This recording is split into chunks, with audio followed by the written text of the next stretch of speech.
En ce temps-là, on présenta des enfants à Jésus pour qu'il leur impose les mains en priant. Mais les disciples les écartèrent vivement. Jésus leur dit, « Laissez les enfants, ne les empêchez pas de venir à moi, car le royaume des cieux est à ceux qui leur ressemblent. » Il leur imposa les mains, puis il partit de là. Acclamons la parole de Dieu. Ce court passage de l'évangile de saint Matthieu comporte au moins deux grandes leçons. La première, l'évangélisation des enfants. En Chine, par exemple, qui sait parfaitement combien il est important de commencer l'éducation dès le plus jeune âge, on a interdit aux enfants, aux mineurs, d'aller dans les temples, dans les églises. Non seulement dans les églises catholiques, mais dans les temples chrétiens en général. Ils ont interdit le baptême des enfants, peut-être en catimini, mais ils l'ont interdit. C'est une façon de retarder l'entrée de la parole de Dieu chez les enfants. Mais ce baptême, qui est une obligation en Chine, beaucoup d'Occidentaux le pratiquent sous l'incluse absurde qu'ils décideront quand ils seront plus grands. Il y a un parent sensé qui dit, quand ils seront plus grands, ils décideront s'ils veulent apprendre à lire ou non, s'ils veulent savoir comment additionner ou non. Quand ils seront grands, ils décideront s'ils veulent avoir des habitudes hygiéniques, se laver les dents, prendre une douche, ou s'ils veulent vivre comme des animaux sauvages en suivant la loi de la jungle. Si un parent disait cela, il se verrait immédiatement retirer la tutelle de ses enfants. Il dirait, « Vous n'aimez pas votre enfant. Nous ne pouvons pas vous le laisser et nous devons vous l'enlever pour qu'il aille à l'école dès son plus jeune âge. » Il y a malheureusement tant de parents, dont certains sont des baptisés pratiquement, qui disent cette absurdité. Quand ils seront plus grands, laissez-les décider par eux-mêmes. Or, dans ces occasions, qui heureusement existent encore dans de nombreux pays où l'évangélisation des enfants et des mineurs, des enfants et des adolescents est possible. Ce que nous devons faire, c'est veiller à ce qu'il s'agisse d'une bonne évangélisation. Malheureusement, c'est devenu presque la norme. Ils vont dans des écoles catholiques. Leurs parents, souvent catholiques pratiquants, les y amènent parce qu'ils veulent qu'ils reçoivent une bonne éducation, y compris une éducation religieuse.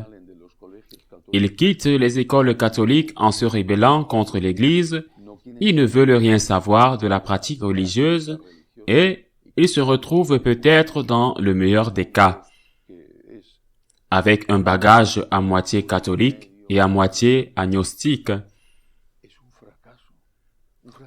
C'est un échec, un immense échec.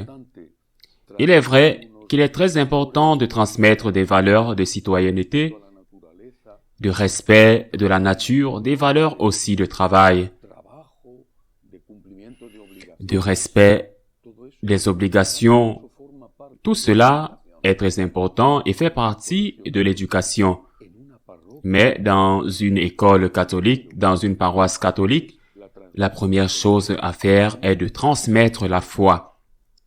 Non pas par la force, mais une transmission qui se fait consciemment, délibérément, c'est-à-dire que ce n'est pas quelque chose de plus ou parfois de moins, mais que c'est la chose la plus importante, sans forcer personne, mais que l'objectif de cette école est avant tout la transmission de la foi. Sinon, pourquoi les écoles catholiques existent-elles? Et on peut dire la même chose des paroisses. Depuis des décennies, la catéchèse de confirmation est généralement un échec.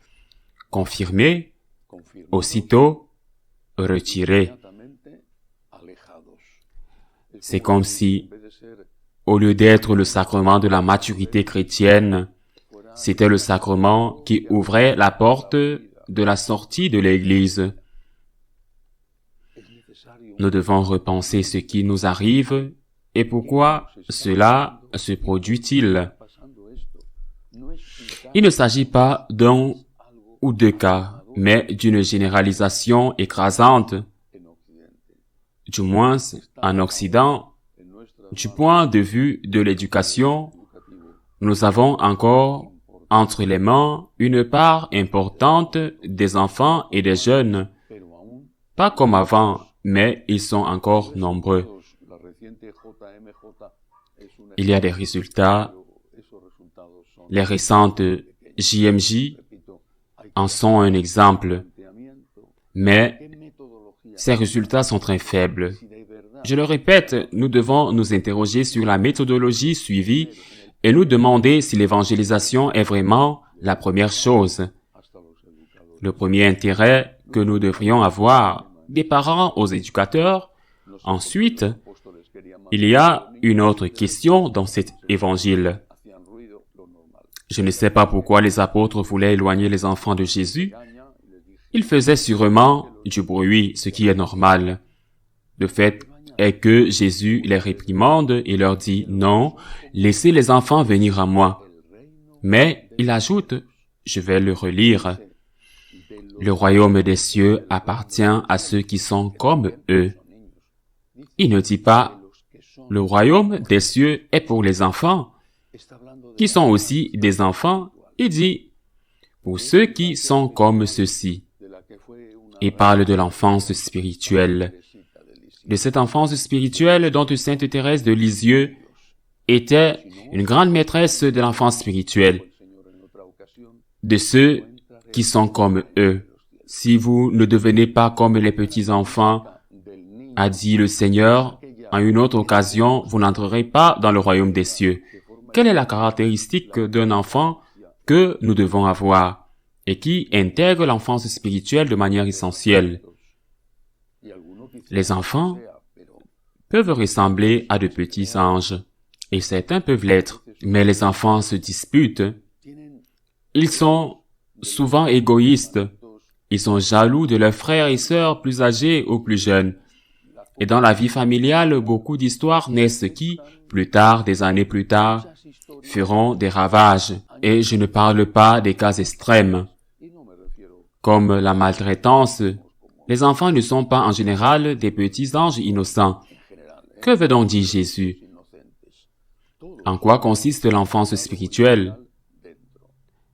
Je l'ai appris il y a de très nombreuses années d'un directeur spirituel que j'ai eu, un excellent père claritin, qui m'a raconté une histoire, et c'est dans cette histoire que je l'ai apprise. Il me disait, quand j'étais enfant, dans sa ville d'Aragon, à Calatayud, mon père entrait du travail et me disait, « Viens-tu te promener avec moi ?» Et je lui répondais, « Où ?» Et mon père ne voulait jamais me dire où. « Viens, viens avec moi, tu viens ou pas ?» Le prix était d'être avec le père et pour cela, il fallait faire confiance au père. Il m'a raconté que sa petite main prenait celle de son père et qu'il allait avec lui. Parfois, son père l'amenait se promener quelque part, lui achetait peut-être une friandise, peut-être pas. Le cadeau était d'être avec son père. Mais pour cela, il devait faire confiance en son père. C'est l'enfance spirituelle, la confiance en Dieu. Et ce n'est pas facile. C'est facile quand votre père vous porte dans ses bras, mais souvent, quand vous ne comprenez pas, quand vous ne le sentez pas proche de vous, quand ce qui vous arrive vous fait mal, très mal à vous ou à vos proches, faire confiance à Dieu est un acte de pur amour. Un acte d'amour pour lequel nous avons besoin de la grâce de Dieu et nous devons y mettre tous nos efforts. C'est l'enfance spirituelle, faire confiance à Dieu, avoir confiance en Dieu. Croyez en son amour infini, même si vous n'en faites pas l'expérience, ne doutez pas de la vie éternelle, même si vous aimeriez que les défunts vous disent c'est vrai, nous sommes là et nous vous attendons. Ayez confiance en Dieu. Même au milieu de la nuit la plus noire, c'est ce que Sainte Thérèse de Lisieux nous a enseigné avec son enfance spirituelle. C'est à cela que Jésus fait référence. Si vous ne devenez pas comme des enfants, si vous n'avez pas confiance, vous n'entrerez pas dans le royaume des cieux. Ainsi soit-il.